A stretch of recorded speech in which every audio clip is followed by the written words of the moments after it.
Ang sumbalik ay ang pagbabalik ng isang spiritual na atake sa pinanggalingan nito. Medyo mahirap gawin yan kasi kailangan talaga ay makasunod ka sa landas ng kabanalan at mataas ang pamantayan mo na maabot sa sarili mong enerhiya bago mo magagawa ito ng maayos. Kung kaya hindi ako basta-basta magtuturo na okay, ganito magsumbalik. Kasi kailangan nyo din ng orasyon para magawa ito at hindi basta-basta nga makakuha ng orasyon. Kailangan kayo mismo ang makakuha direkta sa mga spiritual nyong karanasan sa meditation, panaginip, visions at iba pa para lang kayo ay makakuha ng mga orasyon na magagamit ninyo pagsumbalik sa mga spiritual na atake. Ako mismo ay nakakuha nga ako ng orasyon para sa sumbalik, hindi galing sa tao kundi sa mga puting engkanto at mga anghel at Diyos mismo na naggagabay sa akin dito nga sa pagmimisyon ko. Ang sumbalik ay simple at hindi ito kasalanan dahil iniisip ng mga ibang tao na kasalanan naman ay balik ko pa yung spiritual na atake sa pinanggalingan nito. Hindi,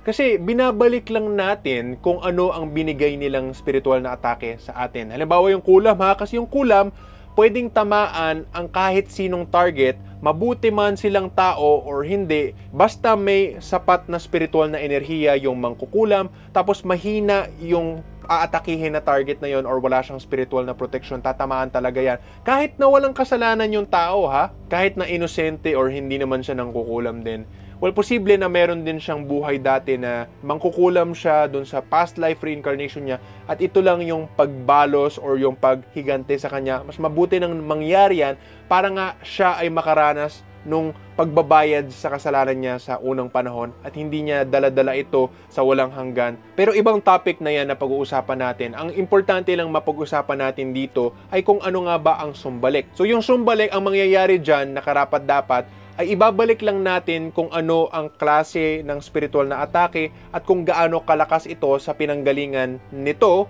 Kumbaga yung mangkukulam or mambabarang o mangsusumpa or whatever na ginawang spiritual na atake, ibabalik lang natin sa parehong paraan. Hindi ito kasalanan kasi parang bumalik lang sa kanila, parang boomerang, hindi tayo nagdagdag ng mga bagay na susobra na tayo kaysa doon sa karapat-dapat. Hindi rin tayo gumawa ng kulam mismo, hindi tayo nagsimula ng gulo, pero tayo lang ang tumapos. Kailangan din kasi gawin ang ritual sa sumbalik dahil hindi lang basta-basta lahat ng mga spiritual na atake ay matatanggal doon sa ritual sa pagtanggal sa mga spiritual na atake dahil depende nga yan sa mga atake. Meron akong isang naging kliyente dati at naranasan niya yon na kahit tinanggal siya ng atake pero hindi siya tinitigilan dahil may special na kind ng isang atake na kailangan talaga isumbalik para tumigil. Kaya nga yun ang ginawa namin, nagpa-ritual ang kliyente na yan para isumbalik. Tapos doon, tumigil na nga yung taong nagre-ritual sa kanya para sumakit yung ulo niya at parang mabulag siya halos. Tapos yun na ang nangyari doon sa tao na nag-ritual sa kanya kasi binalik lang natin Minsan, pwedeng magdulot nga ng kamatayan ang ritual sa sumbalik kahit naman hindi pampatay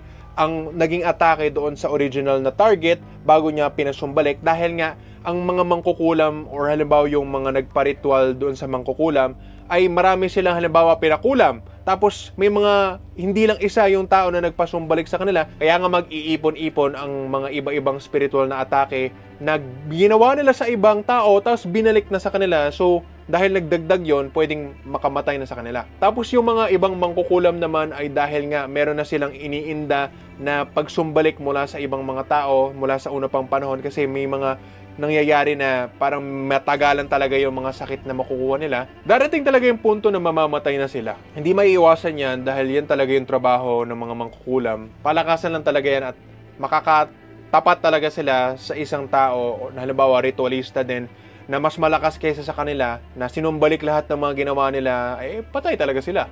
Pero hindi yan kasalanan kasi hindi naman tayo gumawa ng isang bagay para lang makapatay ng tao. Ginawa lang natin is magdepensa sa ating mga sarili. At kung hindi nga magagawa yon, ay tuloy-tuloy pa rin sila doon sa pag-ritual para kulamin or barangin yung kliyente natin. Ganun din kapatid, kung halimbawa ay pinapatay ka ng isang tao at para madepensahan yung sarili mo, mapapatay mo yung tao na yon, hindi yan masama, hindi yan kasalanan kasi sila naman yung gumagawa ng paraan para pumatay ka kahit na ayaw mo naman sana at gusto mong gumawa ng mapayapang paraan para maresolba ang problema pero ayaw naman nila, mapipilitan ka lang na pumatay din sa kanya kung halimbawa ay susubukan kanyang patayin, di ba? Iba pa dito yung tinatawag yung nadagkot sa santos or yung magsisindi ka ng kandila para humingi ng hustisya sa Diyos at sa mga santos na naka-assign sa ganyang mga department. Ang pinakasikat na santos nga na gumagawa nito, yung sinasabi ko nga na si Senior San Antonio de Padua, na siyang hinihilingan ko nga rin ng tulong para dun sa mga ganyan na problema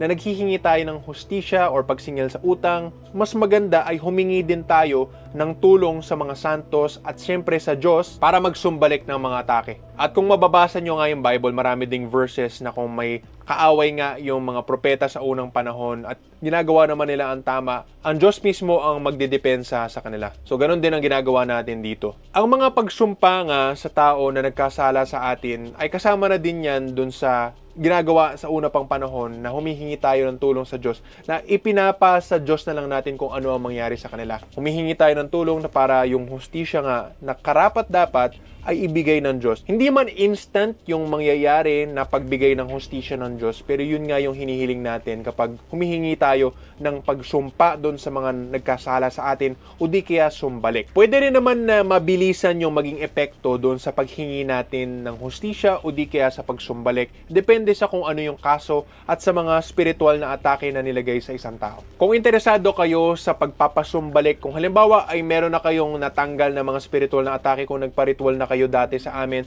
pwede nyong i-follow up sa ritual sa sumbalik para din makuha yung mga retaso na kahit na may protection na nga kayo sa habak ni spiritual tapos tinanggal na natin yung ugat, pwede kasing patuloy sila nagkukulam or nagbabarang umaatake sa inyo pero hindi na kayo natatamaan, pero nararamdaman nyo pa rin na merong something na gustong umatake sa inyo. Kaya para matapos pati yung retaso na yon, ay maganda nga na magpa-ritual din kayo sa sumbalik para sila naman ang makaranas sa mga sakit na pinagdaanan ninyo. Kung halimbawa ay hindi pa kayo nagpa-ritual sa pagtanggal sa mga spiritual na atake, ay maganda unahin nyo nga muna yan bago kayo magpa-ritual sa sumbalik para matanggal muna natin yung ugat sa sarili nyo, malagyan kayo ng habak ni spiritual bilang protection para hindi na pasukan ng bagong mga atake, tapos saka na lang natin isumbalik doon sa mga tao na pinanggalingan ng mga atake na yan. Kung interesado kayo sa mga sinasabi kong ritual, ilalagay ko po ang link sa description para sa mas maraming detalye tungkol nga sa ritual para sa sumbalik. Ito ay para ibalik ang mga spiritual na atake, na sakit, kamalasan at kabiguan na binigay sa atin ng ating mga kaaway. Hindi ito masama,